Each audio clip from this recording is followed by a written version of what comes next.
मतवक्के होती है। और जैसा कि आप जानते हैं कि हर थर्सडे को परफॉर्मिंग आर्ट एकेडमी के जो स्टूडेंट्स हैं वो इधर परफॉर्म करते हैं और हर फ्राइडे को कवाली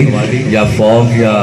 लोक सिंगर जो है वो आपकी खिदमत में पेश करते हैं। बदल खातिन रात आज मैडम अफशा साहिबा जो कि पाकिस्तान बड़े सगीर पाक की एक लेजेंड सिंगर हैं, उनकी बेटियां हैं फरवा अफशा साहिबा और इरम अफशा साहिबा, वो आपको अपने मैडम नूरजहां साहिबा की और अपनी वालदा मोहतरमा के जो गाए हुए गीत हैं गजलें हैं वो आपकी खिदमत में पेश करेगी और साथ जो आपकी फरमाइश हुई इंशाल्लाह वो भी ये करेगी।